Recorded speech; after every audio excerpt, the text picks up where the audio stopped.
Olá, vamos iniciar mais um Elaine Junqueira Cast. E hoje esse episódio está realmente incrível, porque eu tenho uma convidada aqui muito especial. Ela que é psicóloga clínica com vários anos de atuação, atendendo pacientes com ansiedade, depressão, estresse, burnout, bipolaridade, entre outros. Fez várias especializações nos últimos anos, entre eles formação em psicopatologia. E ela atua com a TCC, que é a Teoria Cognitiva Comportamental. Inclusive, ela já palestrou na Chicago University, nos Estados Unidos, em 2019, falando sobre Thinks Better in Psychology. E eu tô com ela, maravilhosa, doutora Fátima Martins. Obrigada pelo convite, é um prazer estar aqui com você. É uma honra, um prazer nosso, viu? E conta pra gente quem é a doutora Fátima. Bom, eu sou psicóloga de formação, né? Sempre quis atuar na área da psicologia. Minha primeira faculdade foi realmente a psicologia. E sempre atuando aí, estudando muito. E eu fiz a minha carreira primeiramente na área de recursos humanos, no corporativo, na área de recursos humanos, onde eu tenho uma longa trajetória e onde a psicologia também ajudou bastante, porque a gente lidou sempre na área de treinamento, com líderes, com equipes, com a área de gestão. Então, isso me ajudou muito com as equipes que eu gerenciava também. Isso foi muito bom. E de uns anos, de bons anos para cá, eu comecei também na área clínica, porque eu achei que já estava na hora de começar a atender individualmente. Então, eu comecei a estudar um pouco mais, me atualizar bastante, porque a psicologia que eu aprendi na faculdade, ela fazia todo sentido, mas hoje mudou muito, né? A gente tem técnicas novas, a gente tem estudos científicos mais arrojados, com metodologias mais empreendedoras, mais instigantes, com resultados melhores, inclusive. Então, eu comecei a perceber que na abordagem da TCC, você tem melhores resultados com os pacientes. E quando eu fiz o curso de psicopatologia, isso me aprofundou muito para entender exatamente os mecanismos cerebrais, como é que isso atinge as patologias que a gente tem trabalhado aí, que são a ansiedade, a depressão, a bipolaridade, a síndrome de burnout, enfim, tudo que a gente trabalha aí hoje em dia. E aí a gente vai estudando, estudando e estudando. E a partir da pandemia, a gente percebe que a saúde mental ficou ainda mais presente em todos os cidadãos do mundo, né? Não só do Brasil. É verdade, doutora. Eu vou trazer aqui, compartilhar um dado que, de acordo com a Associação Nacional de Medicina do Trabalho, cerca de 30% das pessoas que estão em atividade profissional no Brasil apresentam sintomas de burnout. E há dados também do Ministério da Previdência Social sobre afastamentos do trabalho em 2024. Foram quase 500.000 de afastamentos. É o maior número em pelo menos 10 anos. Na comparação com o ano anterior, né, as licenças médicas concedidas, e elas representam um aumento de 68%. Então, mais do que nunca, o papel do psicólogo tem sido assim essencial e fundamental nos nossos dias. E você comentou que desde sempre a sua opção foi a psicologia, mas como que surgiu assim esse desejo? Olha, eu venho de uma família de empresários. E quando eu falei que eu ia ser psicóloga, porque eu achava que eu tinha mais capacidade nesse momento de entender mais as pessoas, de me relacionar melhor com as pessoas, né? Na família, todo mundo falou, mas você é maluca, você deveria ir para o lado mais empresarial. Mas, na verdade, assim, eu sentia dentro de mim esse desejo mesmo. Então, eu acho que, assim, quando a gente vai falar de carreira, por exemplo, a gente tem que perceber aquilo que você primeiro tem dentro de você, para depois você ir para o mercado de opções de carreira e ver aquilo que mais se adequa. Então, eu fui realmente meio contracorrente na época e decidi fazer aquilo que estava dentro de mim. E foi a melhor escolha que eu fiz. Então, se eu não fizesse a psicologia, eu faria então a medicina com a psiquiatria. Mas eu optei mesmo pela psicologia. Que lindo, né? E, como a doutora Fátima falou, como é importante você entender, né? As suas habilidades, o que você gosta, porque a melhor coisa do mundo é você trabalhar com o que você gosta, que é leve, né? Porque o trabalho em si não é assim uma coisa muito fácil. A gente vive num país onde as oportunidades também não são tão grandes, né? A gente pode dizer que há uma instabilidade muito grande. E a partir do momento em que você faz aquilo que você gosta, você vence melhor as barreiras, que não são poucas, principalmente para a gente que é mulher. Então, para você chegar num cargo mais executivo dentro de uma corporação, é mais difícil.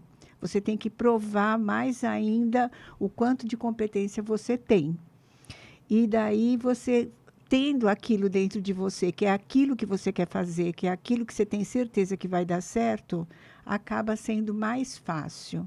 Não que seja tranquilo. É sempre são desafios que vêm pela frente, mas você consegue vencer. Doutora, e falando sobre isso, como que você vê a importância nessa questão laboral da pessoa escolher aquilo que ela gosta? Eu falo que mesmo que você esteja numa posição, numa oportunidade que você gosta, pode ser que haja coisas ali no processo, como todo. Nem sempre a gente vai gostar de tudo que faz aquela oportunidade, mas o core da atividade você vai gostar. O fato ali de repente, as pessoas atuarem em posições, em cargos, que não são que elas desejaram, sonharam, isso tem relação com as doenças mentais também? Como você vê? Então, eu vejo que assim, toda carreira tem o seu ônus e tem o seu bônus, né? Exatamente isso. O que a gente percebe hoje em termos do trabalho, e quando a gente vai falar da síndrome de burnout, por exemplo, a gente vê que há uma sobrecarga de trabalho para as pessoas que têm essa síndrome, que apresentam essa síndrome. E é claro que isso está relacionado também às atividades que ele tem que fazer e que não são tão prazerosas. Ou então, que ele não sabe dizer, não, neste momento eu estou muito sobrecarregado, eu não consigo fazer isso. E isso impacta diretamente na saúde mental desse trabalhador. Lembrando que a síndrome de burnout é uma síndrome ocupacional. Ela não está dentro das características de uma síndrome ou de um transtorno mental. Ela é relacionada só ao mundo do trabalho. E isso interfere, claro, né, dentro daquelas habilidades que ele ainda tem para desenvolver, no seu esgotamento, no seu estresse, na sua capacidade que ele precisa provar para ele mesmo e para os outros de que ele é capaz. Sim. E como saber se a pessoa está doente mentalmente? Então, a gente precisa primeiro fazer um bom diagnóstico para saber quais são as causas que estão ocasionando aquele transtorno. E o principal disso é porque a gente fala assim, eu estou com ansiedade. Bom, a gente vive num país ansioso, o mundo está mais ansioso e às vezes a ansiedade se manifesta de vários fatores. Então, quando você tem ansiedade, precisa ver qual é o sofrimento significativamente importante que ele está causando na pessoa. Se esse sofrimento é, sabe, muito sério, muito forte, então ele está com um transtorno, né, de ansiedade, ou ele tem um transtorno, né, da bipolaridade, por exemplo. A depressão já é uma doença realmente, propriamente dito. Então, ele tem que causar, né, um déficit significativo no indivíduo, para a gente considerar que a saúde mental está comprometida. Como a doutora falou a respeito aí do cenário que a gente vive, tudo tão corrido, tudo para ontem, né? E quais são os sinais bem claros que se caracterizam a ansiedade e de que maneira eles podem ser tratados? Então, a gente tem vários tipos de ansiedade. Então, a gente tem uma ansiedade fóbica, que é aquele medo que você tem. A ansiedade sempre vai estar relacionada ao medo, né? Então, você pode ter uma ansiedade que é o medo de atravessar uma rua, mas, né, não causa nenhum prejuízo se você obedecer à sinalização. Ou você pode ter uma ansiedade fóbica que está relacionada, por exemplo, ao medo de andar de elevador, ao medo de andar de avião, ou, por exemplo, a ansiedade de insetos também, alguns animais, também você tem isso. Você tem também uma ansiedade social. Aquelas pessoas que são muito tímidas, aquelas pessoas que não querem se relacionar muito com o outro. E isso causa um prejuízo enorme na vida das pessoas. Há um sofrimento significativo, principalmente nessas partes dessa ansiedade. E a gente tem uma ansiedade também, que é a ansiedade do pânico, onde você tem um fator traumatizante que vem antes, alguma característica, algum evento, melhor dizendo, que veio antes e que causa ansiedade do pânico. E que ela é assim, uma coisa que vem, que dá uma dormência nos braços, dá uma ataque cardíaca, dá um sufocamento, dá uma secura na boca, dá um nó no estômago e você simplesmente paralisa. A gente teve um caso de um paciente em que, em plena avenida em São Paulo, de alta velocidade, ele precisou parar o carro porque ele já não saía mais do lugar. Né? Então, foi uma crise de pânico muito forte que ele teve. E, assim, a primeira coisa que ela quer fazer é ir para o hospital. Aí, chega no hospital, faz todos os exames e está tudo bem. Fisiologicamente está tudo bem. Mentalmente está tudo muito complicado. Então, como é que a gente tira o indivíduo de uma crise ou de um momento de ansiedade, né? A gente tem algumas técnicas para fazer, primeiro, entender qual foi o estressor que causou isso. A gente vai na origem do problema. Por quê? Porque, na verdade, você tem dentro do cérebro uma coisa que chama amígdala cerebral. Não é a amígdala da garganta, é a amígdala cerebral, né? Que ela descompensa, é o centro das emoções onde ela está descompensada por um agente estressor externo. E aí a gente vai ter que detectar qual foi esse agente estressor, isto é, qual que é o gatilho que veio para gerar toda a ansiedade, seja fóbica, seja ansiedade social, seja ansiedade de pânico, seja ansiedade generalizada. E a ansiedade generalizada é aquela assim, se eu for fazer alguma coisa, e se não der certo? Eu tenho uma festa para ir de 15 anos, né? Mas e se o carro quebrar e eu não chego na festa? E se tiver muita gente lá que o meu vestido não esteja de acordo? Então, você generaliza muito e você paralisa, você não vai, você prefere... E aí vem os pensamentos, né? E que deixam a pessoa realmente sem ter uma vida social adequada. Então, a gente tem técnicas de mindfulness, né, para melhorar, para respiração, né? que são maravilhosas, exatamente. E a gente também gosta de expor o indivíduo a um pouco de atividades físicas. Porém, não é para sair correndo, fazendo uma ginástica, fazendo um aeróbio. Tem que ser uma coisa muito pequena, muito gradativa. Porque é a mesma coisa que fazer uma analogia com um atleta. Se o atleta teve uma distensão muscular, ele vai ter que tratar aquela distensão para aos poucos ele poder voltar para fazer as atividades que ele fazia.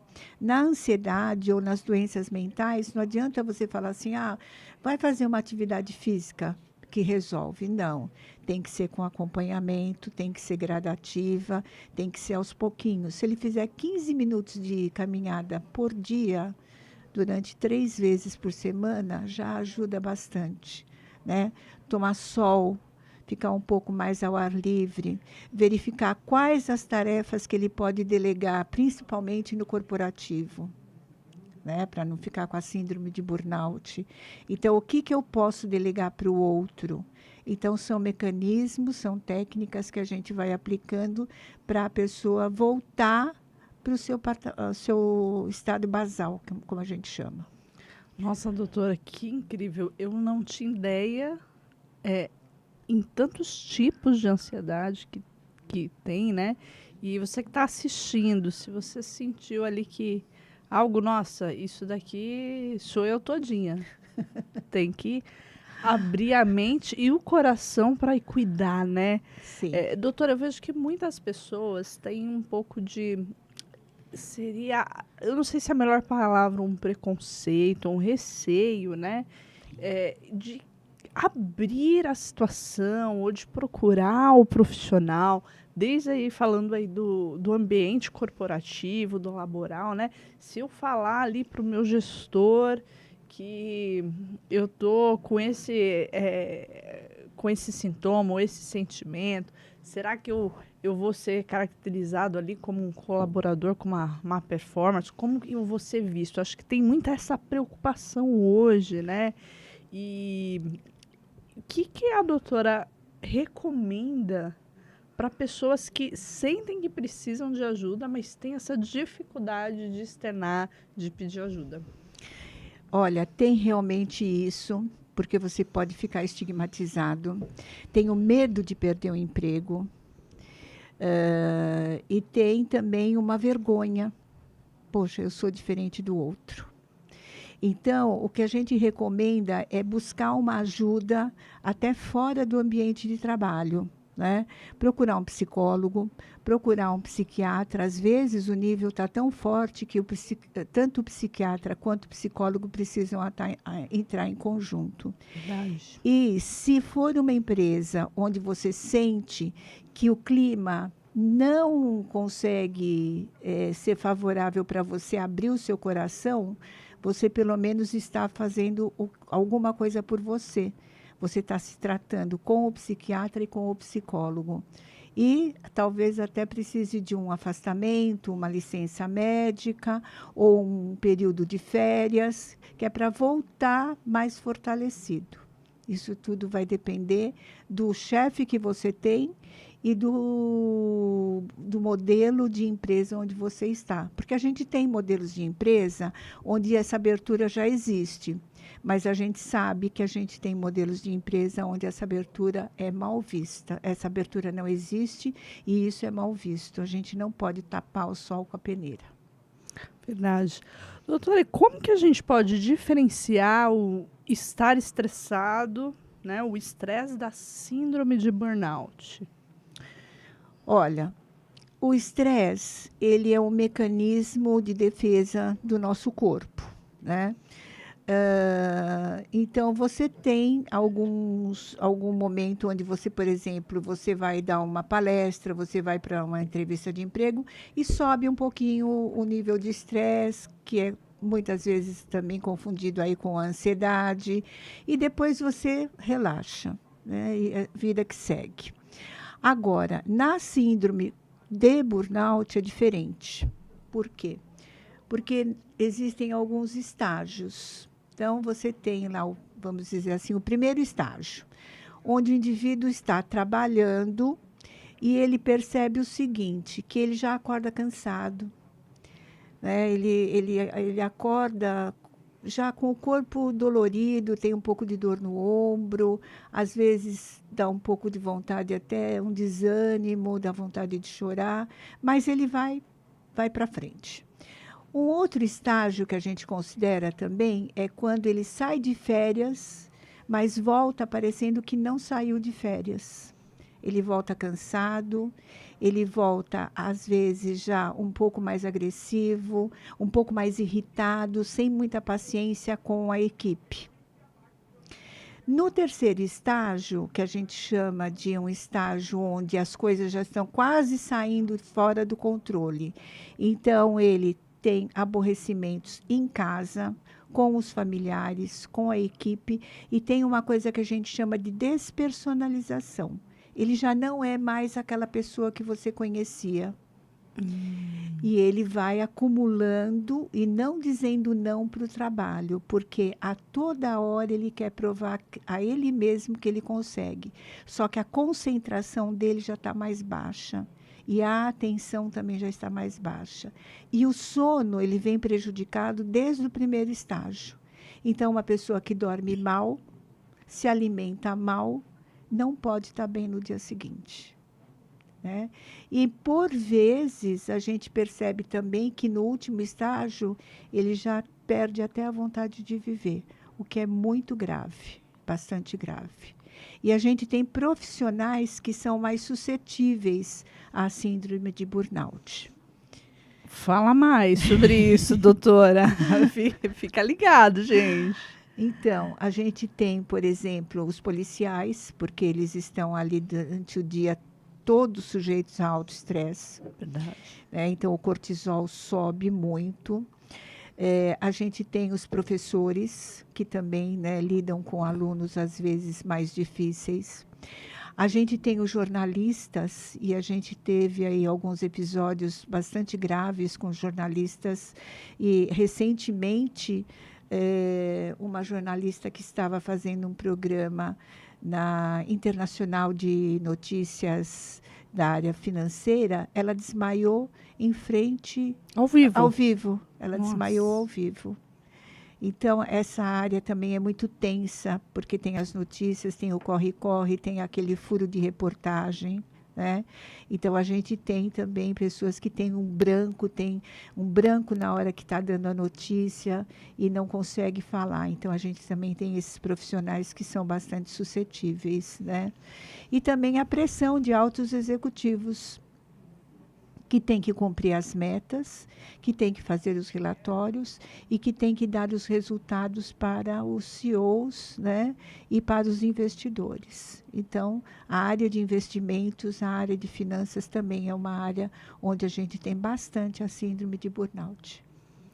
E posso incluir aí, doutora, os profissionais de tecnologia, que a gente vê muitos também. E os profissionais de tecnologia também, eles têm muita ansiedade social, porque é uma vida muito solitária. Eles preferem até, né, eles ficam trabalhando madrugada adentro, muitas vezes, né, e preferem nem se relacionar muito, entregam os projetos e ficam mais solitários.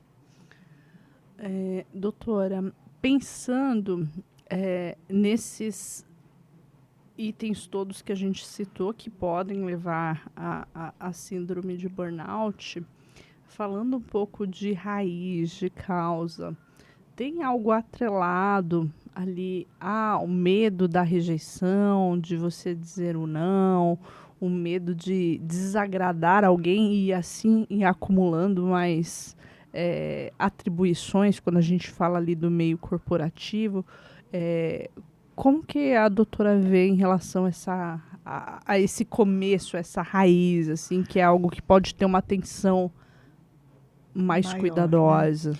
Na verdade, a pessoa que está mais sujeita à síndrome de burnout é aquela que vê o trabalho quase como uma missão, né?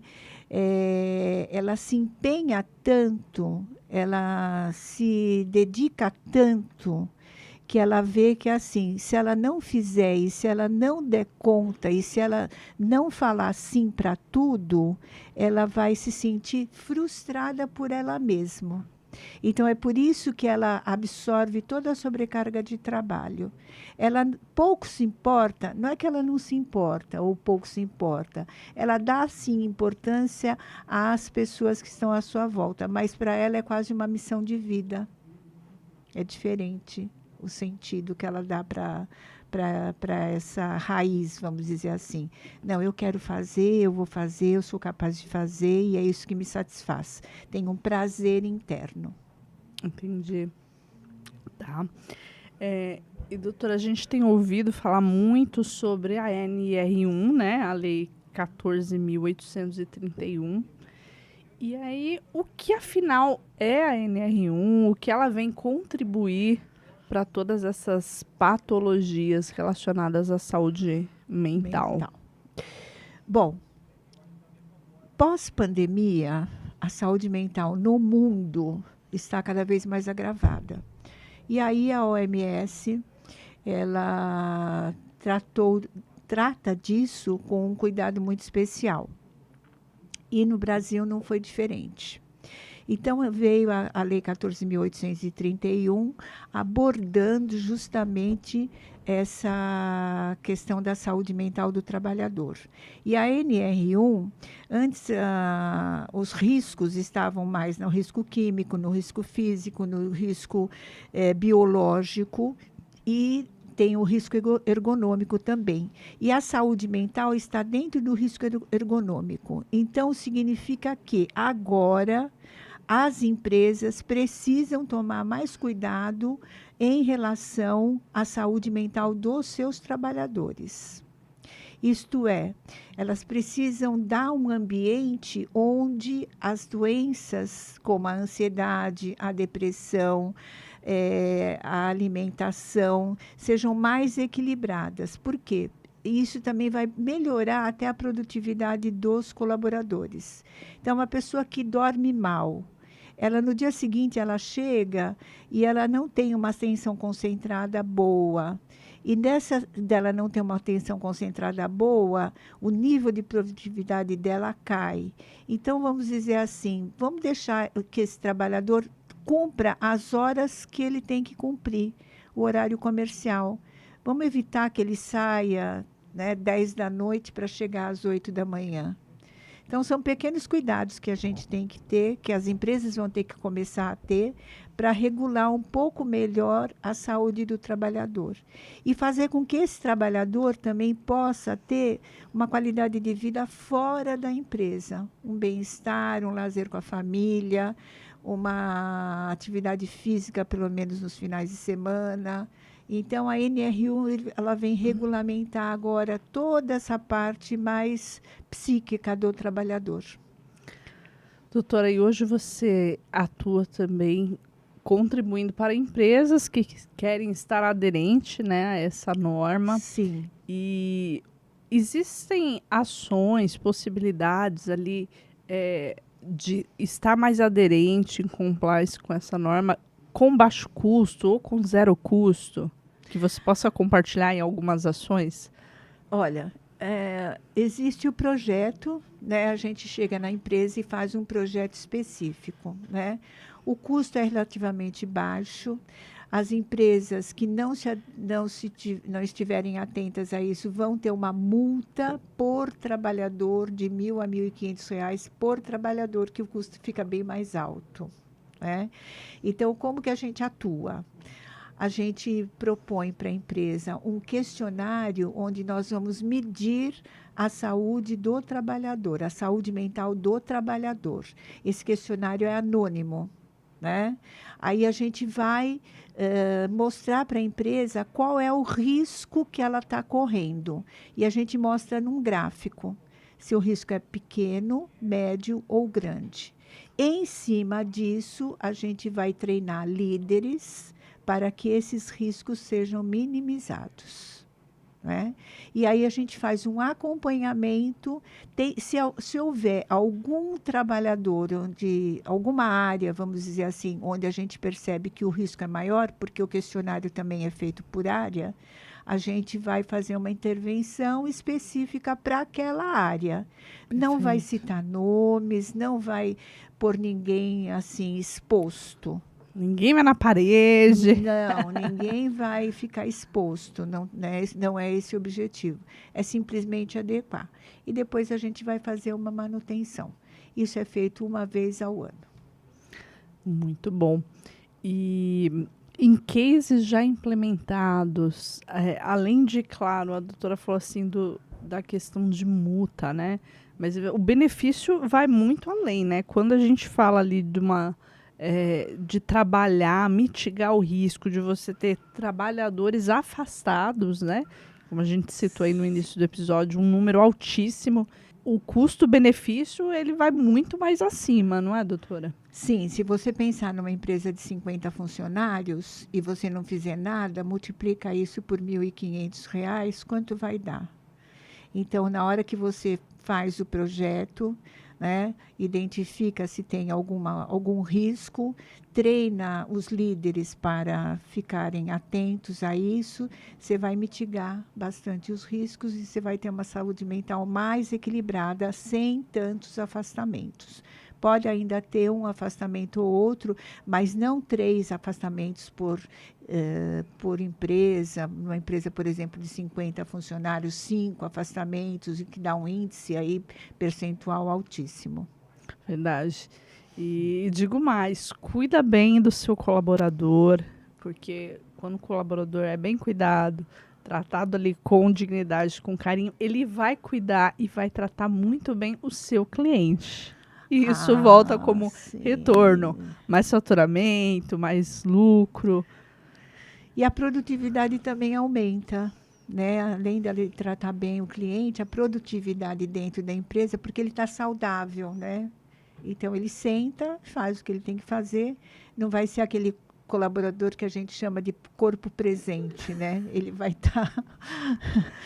estar realmente fazendo alguma coisa boa pela sua empresa, né? É verdade.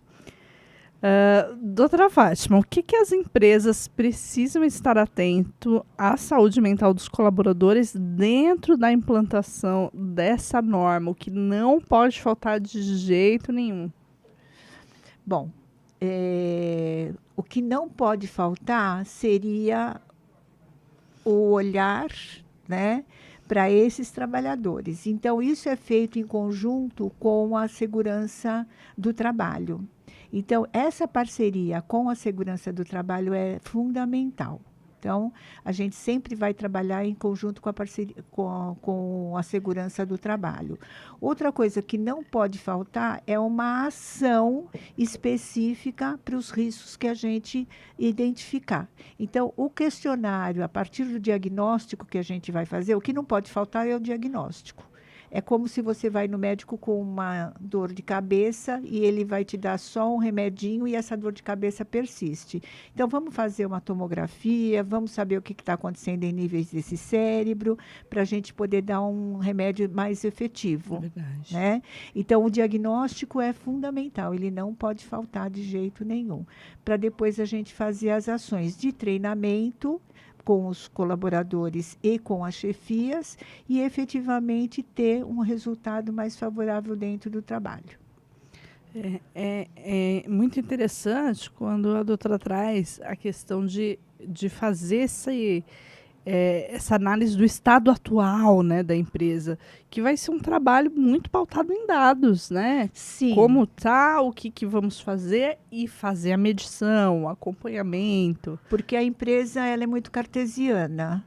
A gente não pode esquecer disso, né? Então, e a psicologia em si e a saúde mental, ela às vezes ela não leva os dados empíricos. Então, é preciso ter os dados através de gráficos, né, de acordo com os questionários, que tem uma base científica também dada pela Organização Mundial de Saúde. E aí a gente mostra através dos gráficos como as coisas estão parametrizadas ali. E tem empresas que podem também estar tudo bem, e está ótimo, né? Se estiver tudo bem, melhor ainda. É verdade. Pode pensar ainda como se tornar ainda melhor, né? Pode se tornar melhor, exatamente, né? E aí, dentro dessa norma NR1, você pode, por exemplo, promover dentro desse trabalho palestras educacionais, né? Palestras sobre nutrição, palestras sobre a própria saúde mental do trabalhador, palestras sobre atividade física. Então, você vai promovendo o ambiente mais colaborativo, você trabalha mais a motivação do funcionário. Isso também é um outro diferencial que a norma provoca, né? Propõe. É verdade. E eu fui muito privilegiada de passar por grandes corporações que tinham esse cuidado, né? Então, já passei por empresas que tinham a ginástica laboral. Ginástica laboral, assim que você chega no trabalho, é fundamental para você soltar toda a musculatura. Isso também é uma coisa que se pode implementar. E quanto custa? 0. Além da ginástica laboral, eu me recordo também de ações que foram feitas relacionadas a desafios de cuidados com a saúde. Então, foi feito toda ali uma gincana em grupo, de forma individual, para ver como que estava a alimentação, se estava se alimentando bem, se estava fazendo algum exercício, algum esporte, né? E, assim...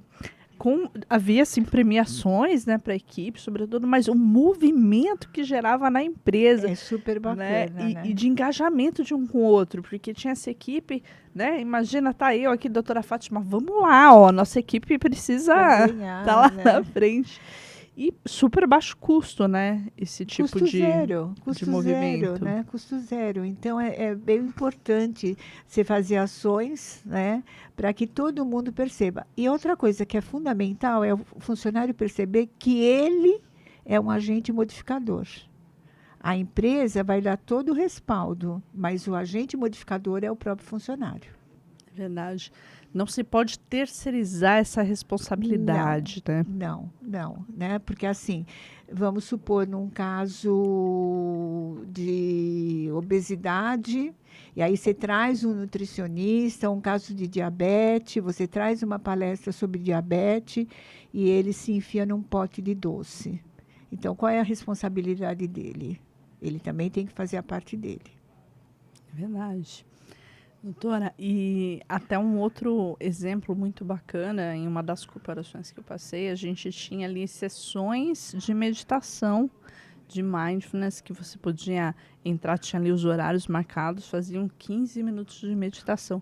E eu confesso que de início, eu sempre assim, fui uma pessoa com uma mente mais acelerada. Eu não tinha muito paciência de fazer, ou não, até não conseguia me conectar ali para fazer a meditação. E eu fui lendo sobre os benefícios, né, da meditação, do mindfulness, e comecei a me policiar e falar, não, eu vou fazer. E cada vez que eu ia fazendo, eu ia melhorando, ia aquietando, ia conseguindo seguir ali a meditação guiada. Doutora, fala um pouco sobre isso e dos benefícios. Olha, a meditação é rotina. Tem que ter uma prática rotineira. E ela é difícil, principalmente para nós ocidentais. Né? Os orientais são muito mais evoluídos nessa prática, né? Porque eles já têm isso dentro da cultura deles, né? E assim, o que acontece? A meditação, o grande benefício da meditação é acalmar os pensamentos. E não adianta, os pensamentos vêm. De qualquer jeito, eles aparecem na nossa mente. E aí você precisa focar principalmente na sua respiração. Então, quando você foca na sua respiração, você tem maior foco e aí os pensamentos diminuem. Então, os benefícios da meditação é acalmar a mente, acalmar esses pensamentos que estão acelerados, e nisso você consegue se sentir mais, com maior foco, com maior atenção. E é uma prática, tem que ser uma prática praticamente, né, diária, porque ela faz muito bem, você se sente melhor, você se sente mais tranquila, mas nessa mente agitada, a melhor coisa que a gente tem que fazer é uma prática meditativa, de preferência todos os dias, de preferência logo de manhã ao acordar, né? É uma prática que a gente deveria implementar como escovar os dentes. Com certeza. E até contando ainda um pouco dessa minha história, depois eu fui fazer uma formação em mindfulness e assim, realmente amei, entrei nesse mundo. Hoje até que você pode encontrar aqui no canal vídeos de meditação guiada. Você que nunca fez, fala, será que eu consigo, né? Consegue. Começa, né? Começa e aos pouquinhos vai. É uma coisa muito importante. E tem que insistir, né, doutora? Porque Tem. às vezes você vai começar, você está ali na meditação, daqui a pouco você está pensando no que você vai ter que fazer daqui meia hora, no carro, na escola, no filho, no trabalho, começa né? com poucos minutos, né? Gradativamente. Você começa com 5 minutos, vai para 7 minutos, vai para 10 minutos. Quando você vê, você está com 15 minutos, que é um tempo bem interessante, 15 minutos. Né? Você pode fazer também à noite, antes de deitar, porque aí você vai serenar os seus pensamentos, o que é uma coisa muito boa. E melhora também o seu sono, dá uma boa melhorada no sono, porque você abaixa toda a frequência de estresse daquele dia a dia corrido que você teve. Então, é bem recomendado. Muito bom. Doutora, falando um pouco da tua atuação em recursos humanos, né? A gente já falou bastante aqui até ligando, né, a prática clínica com o mundo corporativo. Mas voltando um pouco também ali para o lado de recursos humanos, hoje a tua empresa também atua com recrutamento e seleção, né? Sim. De candidatos. E como que as empresas têm avaliado essa maturidade emocional, mental, nos processos seletivos? Bom, o processo seletivo que nós fazemos, né, a gente vai fazer a captação dos colaboradores, né, dos futuros colaboradores, né? E a gente tem uma série de testes também, justamente para ver as personalidades. Então, quando a gente manda os candidatos para as empresas, a gente já manda com um laudo específico para minimizar, vamos dizer assim, futuros danos que eles possam ter de desvio de personalidade. Não que a gente não tenha algum caso ou outro onde a coisa, né, sai do nosso controle, mas a gente tenta pegar, né, e cercar todos os parâmetros aí, né, para enviar o melhor candidato para aquela vaga que a gente tem. E a gente tem tido aí um sucesso relativo, vamos dizer assim, na posição de candidatos. E é interessante porque a gente tem uma diversidade de perfis, né? E eu falo que essa beleza dentro das empresas torna a empresa mais rica, né? Essa diversidade de perfil. Imagina se todo mundo fosse do mesmo jeito, igual. Não dá. Não funcionaria, né, doutora? Não funciona. Tem que ter a mescla para somar, né, um com o outro. E a gente tem hoje também essa geração Z que está movimentando muito aí as cadeiras e movimentando muitas estruturas, né? Então, são as pessoas mais jovens que estão aí quebrando um pouco as hierarquias, né? E tendo sucesso também no que eles fazem. E também tem o contrário, né? Tem muita geração jovem que não se adapta às normas vigentes. Então, a gente tem os dois lados. Tem uns que quebram as culturas e ajudam a empresa a implementar novos processos, novos ritmos, com os objetivos traçados, e a gente tem o contraponto também de gerações Z que não se adaptam e têm que sair das empresas. A gente tem os dois lados. E hoje, qual que tem sido o maior desafio em recrutar? bons talentos? Maior desafio é achar os candidatos. Ó, você que está aí, ó, não tem vaga. Tem vaga sim, né? Tem vaga. Tem vaga. O que está faltando aí nos candidatos? Tem vaga. Está faltando, acho que conhecimento acadêmico, principalmente, né? Está faltando interesse, eu sinto isso, né? Porque às vezes é assim, um fenômeno que ocorre. Ninguém atende telefone. Não sei com você que também trabalha com hunting, aí se você tem esse problema, né? Então a gente passa o e-mail ou a gente passa um zap e a pessoa às vezes responde e a gente dá as informações básicas, convida para fazer uma entrevista e ele não dá retorno. A gente está numa época que as pessoas não usam o telefone como telefone de antigamente, né? Não. As pessoas, para ligar, mandam WhatsApp. Posso te ligar? Posso te ligar. E a gente convida, né, para fazer vamos conversar um pouco, tal. E aí não tem retorno. O que eu acho muito errado, né? Porque a gente fica no vácuo. Nós que somos os recrutadores ficamos no vácuo.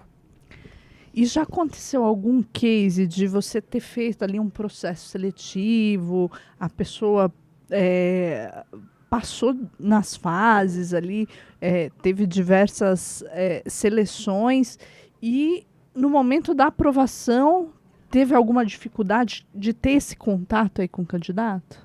Já aconteceu? Já aconteceu e a gente ficou assim, sem saber o que aconteceu efetivamente.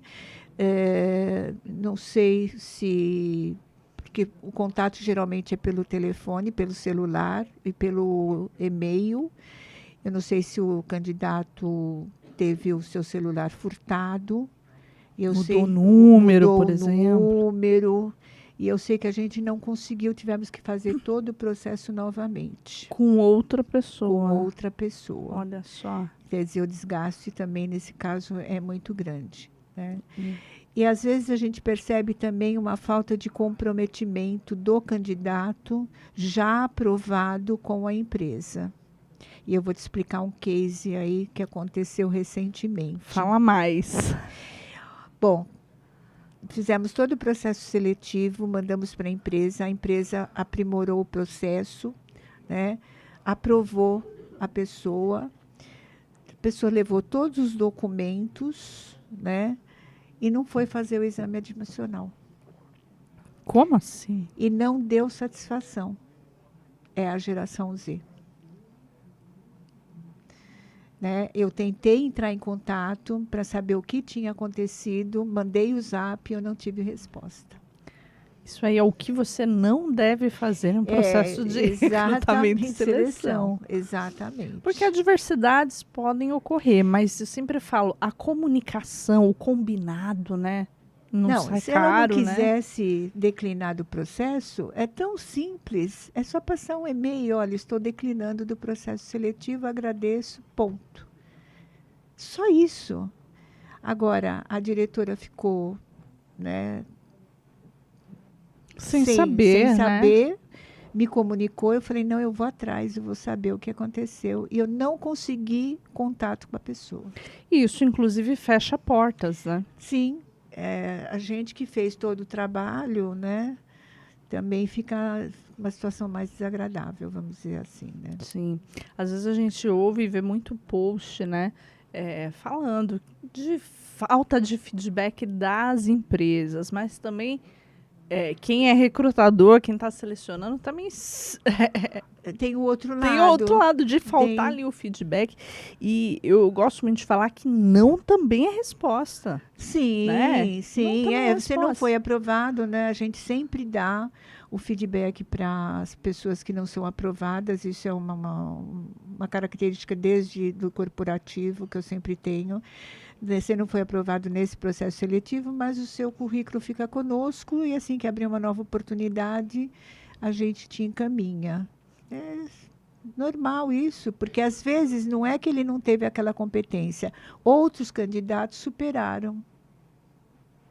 Isso é normal, isso acontece. E às vezes, surgindo uma outra oportunidade, pode ser aderente, e se você Sim, teve ali um bom relacionamento com o com- recrutador, pode abrir abre portas, portas, né? abre portas. Eu costumo também dizer, até falando desse case que a gente citou aí da falta de contato, hoje eu posiciono muito, trabalho muito ali junto com os candidatos, né? É, e uma das coisas que a gente coloca aqui no posicionamento muito claro no LinkedIn, além de você ter ali as informações, dados de informação, tem campo para você botar e-mail, telefone, nem todo mundo preenche, e até deixar esse dado mais visual, ou numa capa ali do próprio LinkedIn, colocar o seu telefone, o seu e-mail, ou no sobre, né? No LinkedIn eles não colocam o telefone, eu acho incrível. Faz falta ou não faz, doutora? Faz muita falta, porque na hora que você vai fazer a busca, né, você tendo o telefone, nossa, é meio caminho andado. Facilita. Facilita muito. Então, né? precisa estar com o perfil bonito, atualizado, alterou o telefone, atualiza tudo. Atualiza. Né? Precisa ter sempre atualização, sem dúvida nenhuma. Ter esse cuidado. E, doutora, ainda falando aqui em relação aos atendimentos corporativos. Há corporações que eles abrem o espaço para colaboradores terem ali com uma empresa terceirizada, atendimentos também psicológicos, clínicos. Como a doutora vê essa atuação? O que você recomenda para empresas que desejam, inclusive, implementar esse tipo de modelo? Veja bem, é um benefício muito útil para os colaboradores, né? Eu não digo que faça isso dentro da companhia, né?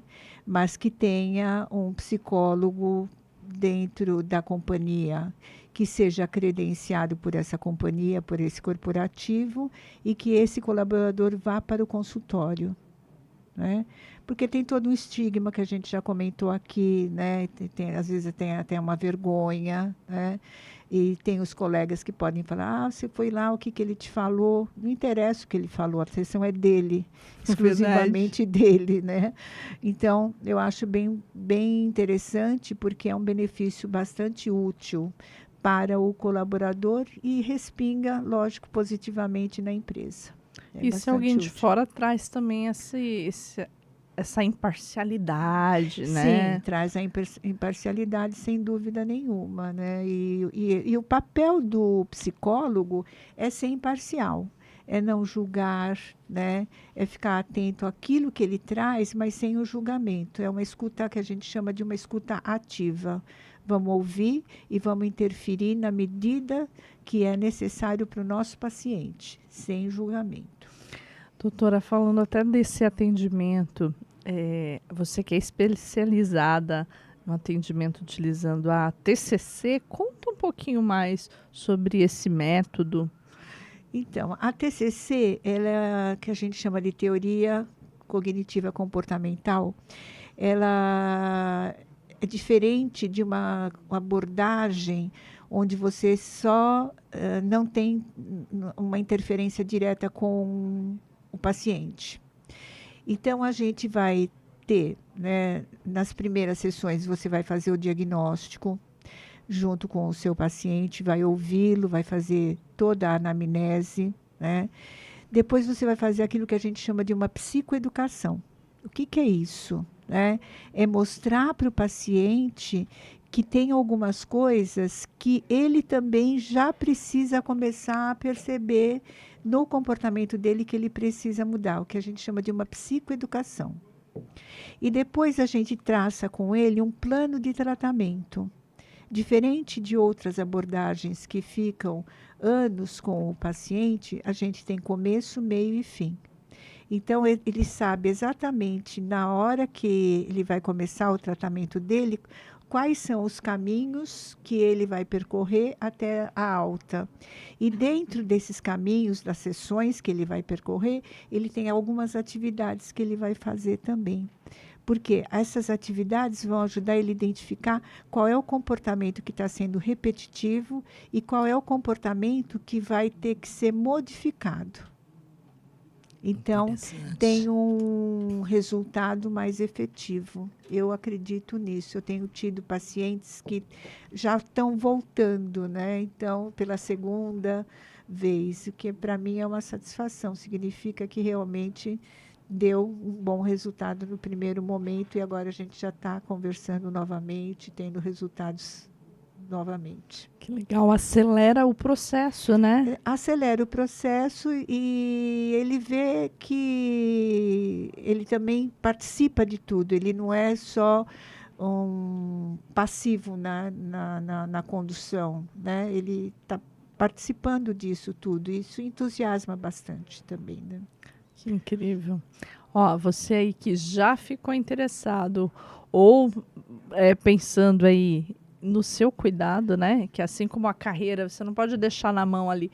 Ah, não, se a empresa me promover, eu vou para tal posição. Não, você tem que ser protagonista da sua carreira, pensar cada passo e mesma coisa do seu cuidado da saúde física e mental, independente se a tua empresa te dá ali condições para esse cuidado ou não, mas que você perceba as necessidades e vá ao encontro de buscar a sua melhor versão, cuidar de você, né? Para você ser mais feliz, ser uma pessoa melhor também, né? Sim, sem dúvida. Eu acho que todo mundo que busca o autoconhecimento cresce na carreira, cresce com os amigos, cresce na vida familiar, cresce nos relacionamentos amorosos, né?